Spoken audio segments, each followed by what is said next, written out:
The man behind this garden outside of Hatley hasn't kept track of how many plants he's put in to make it great. In fact, he doesn't even want you to ask the question. Don't even ask. Don't even ask. I don't have the foggiest. But Greg Saromsky can tell you exactly from where his love of tending those plants comes. It's probably from being raised on a farm and working the land.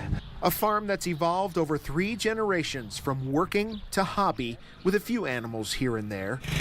The beds on one side of the property are decorated with oversized lawn ornaments that pay tribute to that agricultural history. As you drive through the country, oftentimes you see old pieces of machinery left to rest in their final days on the fence line, so we thought that'd be a perfect place to incorporate those.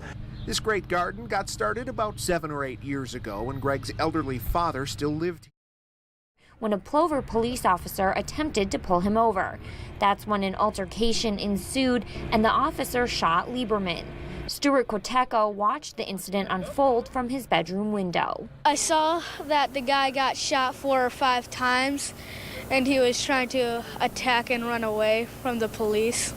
Brent Gilliland lives right off of Maple Drive and was home at the time. I was in my apartment with my window open, and I heard 3 consecutive bangs and screaming. I went down the street, there was police posted all along, ambulance, and a helicopter came in and airlifted somebody out. The officer involved was not injured during the incident and has been employed with the Plover Police Department since October of 2006. The officer has been placed on administrative leave, which Chief Worsba says is standard in these types of investigations. You're watching live sports coverage on SBTV. And documents releasing the terms of a settlement between Police Chief David Sontag and the City of Phillips have been released. The chief was accused of misconduct in office. He'll remain on administrative leave until the end of January, but will still get a salary, benefits, as well as a severance package totaling $150,000. In the 8-page document, Sontag does not admit to any wrongdoing or improper conduct, and the agreement is, quote, not a suspension, not disciplinary, and will not be referenced in Mr. Sontag's personal file. An abundance of goose droppings in Piffner Pioneer Park has led the park's Recreation and Forestry Department to develop a new solution for dealing with the birds. The city is placing 3 cardboard dog cutouts in the area. Each cutout is designed to swivel and bend in the breeze to be more lifelike to disturb the birds that flock to the area. They only cost the city about $20 to make, and people who enjoy a visit to the park say the actions are necessary.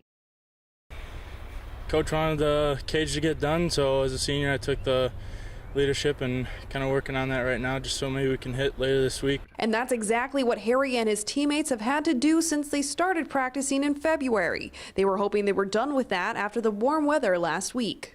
Last week was great. Even with a little rain, we did a little field work, but still we got the field playable. But with the snow, it takes a little more effort to get it all cleared off.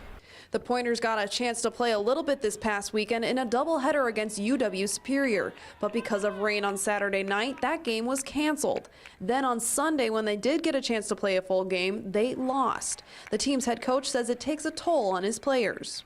This weekend it affected us a little bit because we didn't play great baseball and coming off of trying to get our field ready every day and getting up early in the morning and trying to do work and then coming back later at night and trying to do more work to get it dry just puts you in a position where you're not focused as much on the baseball as much as you are just trying to hope that you can play.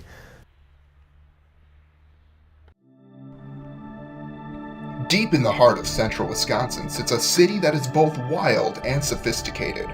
With a population just under 25,000, the city of Stevens Point, Wisconsin features the small-town charm of the Midwest set into motion against the backdrop of the great American North. So far, we've counted down some of the most unique and enjoyable attractions of the Stevens Point area. At numbers 5 and 4, we saw the Green Circle and Trivia Headquarters 90 FM. At 3, we teed off at Century World, and at 2, we visited the wooded trails of the Stevens Point Sculpture Park. Heading a list of natural and man-made locations is an attraction that falls under the category of both.